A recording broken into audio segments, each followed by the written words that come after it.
안녕하세요. 오늘은 8월 27일 화요일입니다.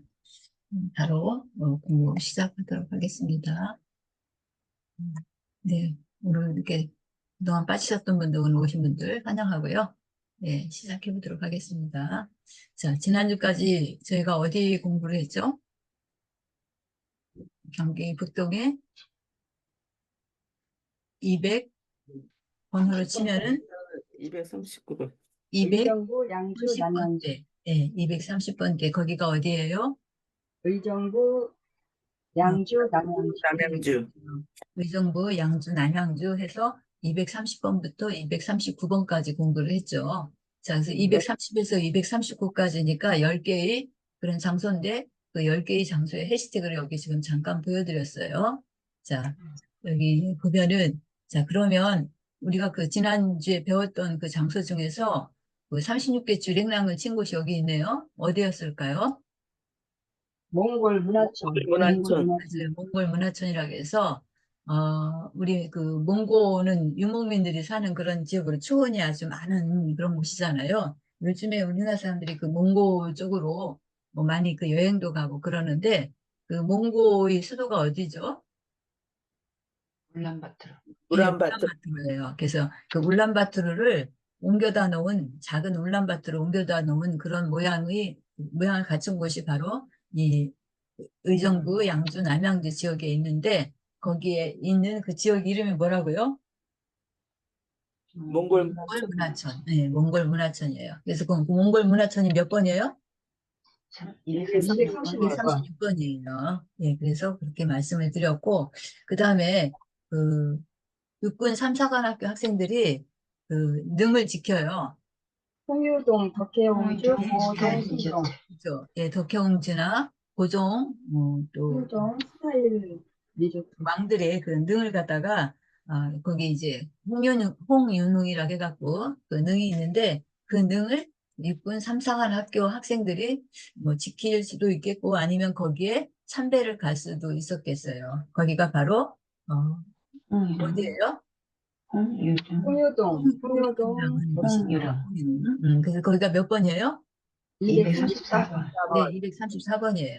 자, 그래서 하나만 더 하고 볼까요? 지금 여기 보니까 신생아 37일 갖고 산모 조리 기간이 나오네요. 아기가 이렇게 지금 있는데, 자, 산모가 출산을 하고 난 다음에 조리 기간이 끝난 다음에 어디를 갔을까요? 아산 전시관. 다산 전시관을 갔어요. 왜 갔을까요? 자녀 교육을 잘하기 위해서. 네, 맞아요. 다산이라고 하는 아주 유명한 실학자잖아요. 우리나라 학자 중에서 여러 가지 왜냐하면 과학적인 그런 그 물건, 뭐 이런 것들도 만들어내고 그 책도 집필한 아주 진짜 유명한 분이세요. 정약용. 그 정약용 선생님이 그런 어떤 지혜라든지 이런 것들을 좀 아이한테 영향을 줄 수 있을까 생각하고 어머니 입장에서 이제 거기를 간 거죠. 다산문화관을. 그래서 다산문화관이 몇 번이라고요? 전 시간이? 237번. 1번. 37번이에요. 그래서 우리가 이렇게 30번대 지역을 공부를 했던 거예요. 자, 그래서 이제 오늘부터는 240번대, 40번대 공부를 할 겁니다. 이제 240번에서부터 249번까지니까 우선 해시태그로부터 여러분들이 기억을 해두고 그 해시태그에 맞는 장소를 하나씩 또 스토리를 만들어 가면서 그 특징들을 보도록 하겠습니다. 자, 그래서 지금 이제 40번부터 49번까지 해시태그를 나타내는 카드를 여기 지금 놨는데, 40은 지금 해시태그가 뭐로 되어 있을까요? 뱃사공. 예, 뱃사공이에요. 40이잖아요. 그죠? 음. 40이잖아요, 이게. 여기 지금 40이라고 숫자로 써 있잖아요. 40이라고도 읽지만 또 뭐로 읽어요? 40으로 읽을 수도 있겠죠. 그럼 네. 40이라는 말이 들어간 것 중에 우리가 아주 익숙한 것이 뭐 있어요? 처자 뱃사공. 또 노래 뱃사공. 처녀 뱃사공이라는 노래가 있잖아요. 이런 것들이 우리가 40이라는 숫자를 보면은 이거를 떠올리면서 그 스토리를 만들어 나간다 그런 얘기예요. 그래서 이게 지금 40은 사공 해갖고 뱃사공 생각하시면 돼요. 그다음에 41번요. 41이잖아요. 여기다 사자를 이제 하나 더 붙여야 될 텐데, 이제 사는 공통도로 들어가니까 다 빼뜨렸어요. 자, 그래서 4, 1 하면은, 여기 지금 앞에다가 미자를 더 붙였죠. 미사일 이렇게 한 거예요. 잠깐만요. 네. 41인데 이거를 그냥 발음 나는 대로 읽으면 41이 되겠죠. 네. 근데 41에다가 그냥 놔두면 우리가 어떤 기억을 하기가 뭐랄까, 바로 안 돼요. 그래서 그 앞에다가 미자를 더 붙인 거예요, 미사일. 그러니까 미사일 하면 뭔가 이렇게 막 쏘고 전쟁과 뭐 이런 거와 관계가 있다라고 생각할 수 있겠죠. 뭐 폭탄, 뭐 로켓, 뭐 이런 것들도 생각할 수 있겠고, 여기 사공에서 배사공 했던 거와 마찬가지예요. 사공 앞에다 배자를 붙인 거, 조금 더 우리가 구체화하기 위해서 선여 배사공 이렇게 한 것들 전부 다 그런 해시태그를 이용해서 기억하는 그 기법이라고 할까요? 그런 것들을 한 거죠. 그래서 미사일이 지금 슉 날아가는 그런 그림이 이제 여기 지금 있는데, 우리 이제 그 지금 우리가 배워야 될 240번대 지역에 이 미사일이 떨어진 곳이 있어요. 이건 좀 이따 보기로 하고요. 그 다음에 여기 42는, 자, 42도 지금 그대로 그냥 쓰면은 42잖아요. 42. 네. 근데 이거를 발음을 좀 되게 하면 싸이라고도 할 수 있겠죠. 싸이는 정말 글로벌한 가수잖아요. 유튜브 조회수가 뭐 1위를 막 달리고 지금 좀 변경됐을지 모르겠는데 아무튼 정말 대단한 그런 가수예요. 싸이를 모르는 사람들이 없을 거란 말이에요. 세계 사람들이. 그래서 이 42가 나오면 항상 싸이를 연상을 해요.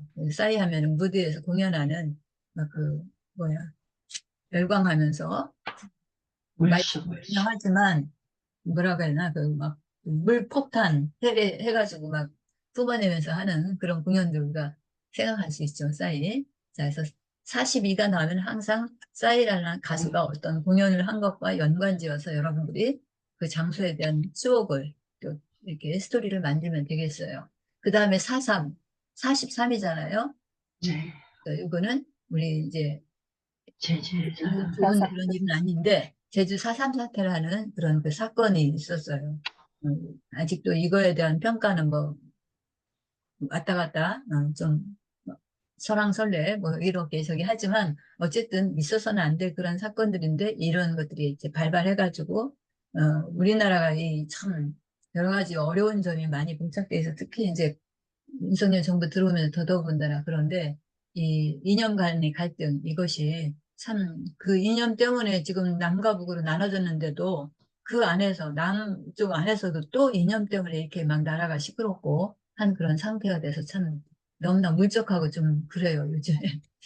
그래서 어쨌든 제주 4.3 사태라는 그런 사건들이 우리가 이제 우리나라 중에 이제 하여튼 발발한 그런 사건인데, 그 43이라는 숫자가 나면 우리가 그것을 좀 연상해보자.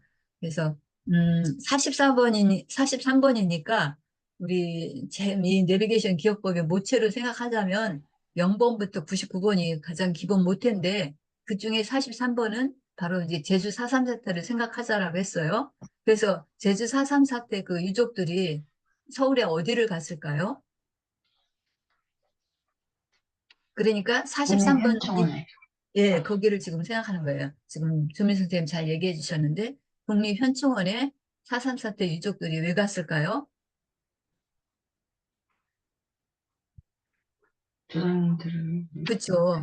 자기 저기, 뭐야, 위에 그 조상 중에, 응? 선조 중에 4.3 사태 때 어떤 저기, 뭐 일을 엇갈려. 당해서 거기에 국립묘지에 묻힐 수도 있고, 참배로.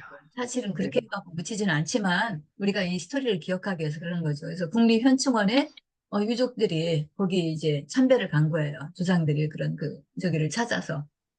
그래서 국립현충원이 43번이라는 것을 우리가 알 수 있거든요. 국립현충원이 서울에만 있는 게 아니고 또 대전에도 있잖아요. 네. 서울에 있는 현충원은 몇 번이에요? 8대 843번. 응? 843번. 843번. 43번. 잘 생각하세요. 대전 국립현충원은 뭐로 둘러싸여 있다 했어요? 철조망. 예, 그럼 몇 번이에요? 철조망. 그러면 몇 번이에요? 870. 874번. 그렇죠. 874번이잖아요. 74가, 네. 조금 발음을 변경하면 철사가 철사. 된다 했잖아요. 철사는 또 뭐예요? 철조망하고도 관련이 있잖아요. 철조망 만들 네. 때 철사줄로 하잖아요. 그래서 네. 우리가 국립대전현충원은 철조망으로 쭉 현충원 둘레를 둘러쌌다라고 제가 그렇게 말씀드렸죠. 왜 이렇게 철조망으로 둘러싸요? 호구 영령들을 지키기 그렇죠. 위해서. 후궁 영령들이 거기 잠들어 계신데 거기에 악령들이 들어오면 돼요, 안 돼요? 안 돼요. 안 되죠. 그래서 악령들이 못 들어오게 철조망으로 꽁꽁 쳐놓은 거예요. 자, 그래서 국립대전현충원은 874번인데 874. 서울에 있는 국립현충원 거기 국립현충원은 이게 무슨 44번. 구예요? 동작구. 네, 동작구잖아요. 동작구 국립현충원이잖아요. 그래서 동작구는 40번대잖아요. 그래서 거기 서울현충원은 43번인데 43번. 대전에 있는 현충원은 몇 번이라고요? 874번. 874번. 자, 지금 이제 현충원 얘기 434대 이족 때문에 거기까지 갔어요. 자, 그래서 이걸 하나를 알면서 우리가 이렇게 파생시켜갖고 전국에 있는 지역들을 연결시킬 수가 있어요. 이것이 그렇게 생각하면서 이제 우리가 아주 그런 게 있었지 하고 우리의 기억의 어떤 한 토막을 건드리는 거예요. 이 기억법 하면서. 그래서 우리가 그런 것들을 되새길 수도 있고 유추해서 이렇게 나의 그런 그 지식을 발전시킬 수도 있는 것이 바로 이 내비게이션 기억법의 그런 특징이고 그것이 어떤 하나의 단서라고 볼 수 있어요. 그래서 우리가 이 해시태그를 중요하게 생각합니다. 이 해시태그를 중심으로 이야기를 만들어 나가야 되거든요. 자, 그 다음에 44번이 됐어요. 44번. 44번은 이게 숫자를 이렇게 적지만 이거를 만약에 하나씩 읽는다면 사사가 되겠죠. 사사. 예. 네. 사사는 여러 가지 의미가 있어요. 여기 지금 보니까 뭐 하는 거예요? 이 그림이. 사약을 이 드셔. 사약을 받고 있는 거잖아요. 예. 네. 이 사자는 우리나라 사람들이나 이게 동양 안 좋아요. 그 쪽에서 싫어하는 숫자 중에 하나다. 이 죽을 사자하고 관계돼 갖고 그런 이게 써지나 모르겠네. 한자도 될라나? 되네요. 여기 아직 죽을 사가 안 나오네요. 여기 있네요. 이렇게 이거잖아요. 이거 발음이 같기 때문에 우리가 꺼려하는 숫자 중에 하나예요. 그래서 사약하면은 바로 그때 사약할 때 이 사자가 이자란 말이에요. 그래서 사가 두 번이나 겹쳤으니까 얼마나 막 그냥 죽이고 또 죽이는 거잖아요. 이 단어로 생각하면 그런 의미도 있고 또 우리가 아주 유명한 분한테 어떤 그 기술 같은 거, 훈련 같은 거 이런 거 지도를 받는다 할 때 뭐라고 그래요? 사사받는. 사사받는다 그러잖아요. 그래서 네. 아주 유명한 분들한테 내가 어떤 개인적인 그런 일들 같은 거, 그 미술이라든지 음악이라든지 뭐 아니면 스포츠라든지 이런 부분에서 이제 전수를 하는 거죠. 그때도 사사받는다는 얘기를 해요. 이 사약하고는 관계없지만. 그래서 이 44번은 생각할 때 두 가지 생각을 해주시면 돼요. 그런 죽음과 관련된 것뿐만 아니라 내가 어떤 기술을 전수받는다, 사사받는다라고 이렇게 스토리 만들 때 두 가지, 뭐 이렇게 두 가지 다 붙여서 말을 만들 수 있으면 더 좋고, 그렇지 않으면 둘 중에 하나라도 이제 자기가 기억에 떠올릴 수 있는 것을 연결시키면 돼요. 그래서 44번은 사약 또는 사사, 죽음과 관련되기도 하지만 어떤 고유한 독특한 그분 아니면 배울 수 없는 것을 갖다 배우는 거, 뭐 인간 문화재 같은 거 이렇게 소리 같은 거 할 적에 사사 받는다고 하죠. 김연아가 세계적인 그런 그런 선수가 됐어요. 그런데 그런 걸 하기 위해서 외국의 유명한 코치한테 가서 이제 받잖아요, 기술을 전수받는데 그때도 사사라는 말 쓸 수 있겠죠. 네, 그런 쪽에서 쓸 수 있는 거예요. 그 다음에 사오정 그냥 했어요. 사오정 하면은 우리가 어떤 생각을 하세요? 사오정 하면 좀 약간 정상적일까요? 아니면 좀 엉뚱할까요? 엉뚱해요. 네, 비정상이라고 말하기엔 좀 그렇지만 어쨌든 사천. 엉뚱해요. 그죠? 엉뚱한. 네. 한 우리가 사천. 그래서 이제 같이 이렇게 뭐 이렇게 놀고 이야기하고 하다가 그 주제에 갑자기. 맞는 이야기를 해야 되는데 가끔 거기에 벗어난 일을 하거나 얘기를 할 때 뭐라 그래요? 사오정 같다. 우리는 사오정 그렇게 얘기를 하죠. 이 사오정이 이렇게 생각지 않았던 엉뚱한 일을 하기 때문에 우리가 그런 그 표현도 쓰잖아요. 근데 사오정이 요즘엔 또 뭘로 써요? 요즘도 아니네. 한참 됐네. 사오정. 40대, 50대. 음. 그러니까 지금 잘 나가는 사람들이 그 기업에 근무를 하면은 퇴직해. 우리나라 뭐 인류 기업에 이런 데 이제 SK라든지 삼성이라든지 뭐 이런 그 인류 기업에 맞아. 현대라든지 들어갔어요. 그래가지고 뭐막 열심히 노력하고 해서 승승장구 올라가요. 그래서 어느 정도 임원이 되면은 이제 참 굉장한 위치에 오르게 되는데 그러면 그 다음에 생각하는 게 뭐예요? 퇴직해야 돼요. 퇴직하는 거 생각해야 돼요. 그 나이가 언제? 40대, 50대. 50대, 40대, 50대 되면은 그걸 준비를 해야 된다는 얘기예요, 사후정. 참 슬픈 얘기죠.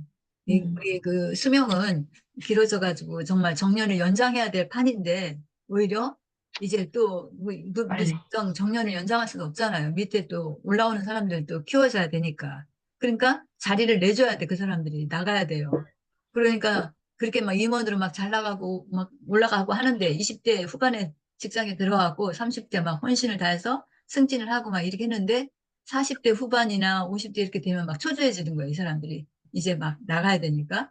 그래서 그런 말들이 생긴 거죠, 사후정이란 그런 말이. 그러니까 엉뚱한 캐릭터인 사후정이 아니라 어떤 그 실직과 그 직장과 연관된 그런 은어들이 여기 사후정에 생긴 거죠. 그런 말들이고. 아마 다른 나라에도 이런 말이 있나 모르지만 우리나라의 현실에서는 그런 거잖아요. 그래서 기업에서 잘 나가다가 이제 40대 후반이면 아니면 50대 이러면 이제 벌써 정년을 준비해야 되는 그런 시기가 된다는 거죠. 사후정. 하여튼 사후정은 우리가 이제 지금은 조금 이렇게 변화된 뜻으로 여러분들한테 설명을 드렸지만 원래 사후정하면 우리는 어떤 생각을 해요? 엉뚱한 사람. 예, 좀 엉뚱한 그런 걸 생각을 해요. 그래서 서울에서 사후정이 나타난 데가 어디죠? 서울에서. 어디였을까요? 우리 저기 아이들이 노량진에 예, 고시학. 노량진 고시학원으로 많이 가잖아요. 공무원 시험 준비하느라고. 네. 워낙에 취직하기가 어려우니까 가장 그래도 취직이 완전하다는 데가 공무원이잖아요. 일단 네. 듣기가 어려워서 그렇지 되면은 그냥 철밥통이잖아요. 어? 그러니까 뭐 너도 나도 젊은이들이 다른 것보다도 무슨 공무원 시험에 뭐 올인하는 거잖아요. 그래서 이제 그 공무원이 되기 위해서 공무원도 이제 종류가 많으니까 그 각종 공무원들 그 시험 준비하느라고 모여있는 데가 어디예요? 노량진 고시학원 고시학. 가서 그 고시학원과에 사후정이 나타난 거예요. 그래서 노량진 고시학원 그 거리가 몇 번이라고요? 45번. 예, 45분이에요. 45분 사후정이 나타나서 고시학원에 가서 갑자기 엉뚱한 짓을 해요. 학원들, 그 학생들 이제 다니는데 예전에 꼬마 때 개구장에 그 남자애들, 저 여자애들이 고무줄 놀이 하면 어떻게 해요? 치마를 바지 끊고 막 치마도 막 이렇게 하고 도망가잖아요. 막 네. 아스깨끼 이러고서 그런 역할을 한 사람이 누구냐? 사후정이에요. 사오정. 예, 예, 좀 엉뚱한 그런 캐릭터. 자, 그 다음에 46번이네요. 사육신. 사육신이라고. 예, 이것도 이제 46인데 이렇게 쓰고 읽을 때 따로따로 읽으면 이렇게 되겠죠. 여기다 46 이렇게 해야 된다고 이제 지금은 그렇게 말씀하실 분 여기 없을 거예요, 이제. 우리 저 내비게이션 기억법에서는 그렇게 이제 뭐랄까, 아주 정상적인 그런 걸 따지지 않아요. 그렇게 하기 때문에 이것을 공부할 때 사람들이 그 논리에 밟고 그런 것들을 주장하는 사람들이 이 기억법을 이렇게 인정하지 않는 거예요.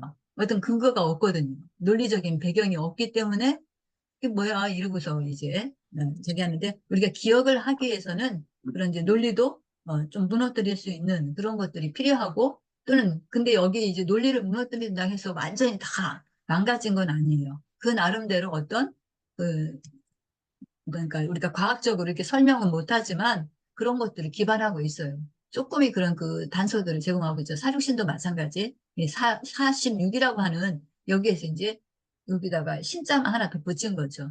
그래서 사육신 하면 우리가 조선시대 때 그 당파싸움이라고 해야 되나? 하여튼 그 임금님들에 대한 그런 어떤 충절 그런 것으로 내가 섬기고 있는 임금님에 대한 것을 막 지키고자 해가지고 그 신하들이 죽음으로써 이제 뭐 그런 것들을 항변을 하고 아니면 그러니까 죽지는 않고 살아서 막 그런 것들을 항변하는 그런 그 신하들이 있는데 어쨌든 사육신은 그 죽음으로써 이제 그런 것들을 항변한 그런 그 신하들이잖아요. 그래서 그 몇 명이에요?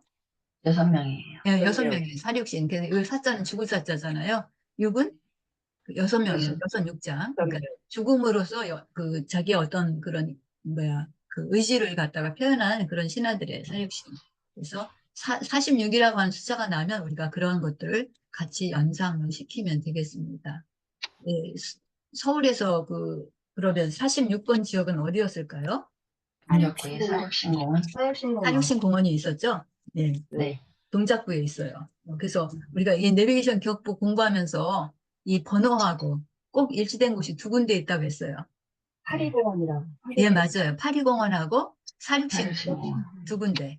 파리공원은 대구. 몇 번일까요? 양천구에 82번. 82번. 네, 82번이죠. 파리니까. 그래서 거기는 양천구에 있다고 해서 우리나라하고 프랑스하고 전해결. 국교 수호조약을 맺었어요. 서로 우리 이제 같이 잘 지내자 해가지고 그 조약을 맺은 기념으로 우리나라에다가는 파리 하면 뭐가 에펠탑. 특징이에요?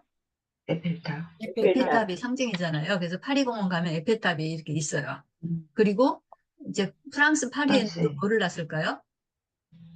우리나라 그러니까 서울 그 모습을 갖다가 조성을 한 거예요. 양교가, 학교가 아닌데, 양국이, 음, 우리나라 서울에는 프랑스 파리의 모습을 갖다가 파리. 공원을 조성을 했고, 그 다음에 프랑스에는 서울의 프랑스에는 모습. 우리나라 서울에 있는 모습을 갖다가 또 이렇게 한 그런 곳이에요. 그래서 서로 이제 그런 것들을 상징을 한 건데, 어쨌든, 지금, 이 내비게이션 기억법에서 사륙 때문에 또 얘기를 드렸는데 내비게이션 기억법의 기본 해시태그가 0번부터 99번인데 그 중에 딱 장소랑 맞는 곳이 두 군데인데 그 두 군데가 6번, 하나가 46번인 46번, 사륙신공원이 있어요. 사육신공원. 네. 실제 사륙신공원이 46번으로 되어 있어요. 여기 내비게이션 네. 기억법에 네. 보면. 그 다음에 82번이 82번. 있어요. 파리공원. 파리공원. 예, 파리공원이라고 양천구에 있거든요. 그래서 네. 공교로운 건지 어쨌든 하여튼 이 내비게이션 기억법에서 그 두 똑같아요. 지역이 있다는 거 말씀드립니다. 그 다음에 47번.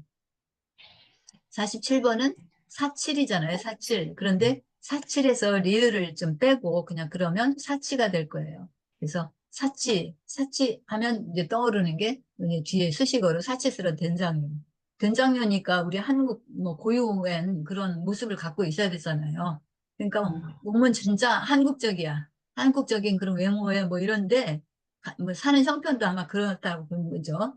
좀 약간 우리나라 비하라고 할까 하여튼 그런데 온몸에 걸치는 건 전부 다 뭐만 걸쳐요? 명품. 명품만 걸치는 거예요. 이 사치스러운 된장녀가 그런 명품을 걸치고 막 저기 다니는데 보니까 이제 그 사람은 괜찮다 싶어하고 누군가 뒤쫓아가는 것 같아요. 남자분이 뒤쫓아가서 이 된장녀가 마지막에 가는 집이 어디로 들어가나 봤더니 정말 형편없는 집으로 들어간 거예요. 그러니까 살고 있는 그런 것은 자기 본색은 정말 어려운 그런 가운데 있는데 온통 뭐 하고 다니는 외양은 완전히 명품만. 사치로 이제 명품으로 아주 저기 한 거죠. 그래서 우리가 사치스러운 된장녀 이런 말들을 해놨는데 하여튼 47번 하면은 우리가 그런 생각을 하시면 되겠어요. 사치스러운 된장녀. 그래서 이게 오래됐기 때문에 잘 기억 못 하실 것 같은데 서울에서 그러면 사치스러운 된장녀가 등장한 곳이 있었을 텐데요. 보람의 공원. 네, 보라매 공원이. 보라매 공원은 누구를 위한 거예요? 누구를 생각해서 만든 거예요? 공군. 네, 맞아요. 공군이에요, 공군. 예전에 공군 사관학교가 거기 있다가 청주로 이사를 청주. 했거든요. 예. 보라매 하면은 공군의 상징이잖아요. 네. 아마 여기 공군 출신도 네. 있으실지 모르겠는데, 그래서 공군 사관학교 그 생도의 애인이 누구예요?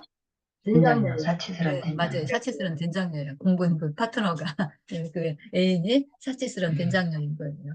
자, 그래서 47번 하면은 우리가 그런 것들을 연상하면서 여러분들이 기억을 해주시면 되겠습니다. 그래서 47번 했고요. 그 다음에 48번이요.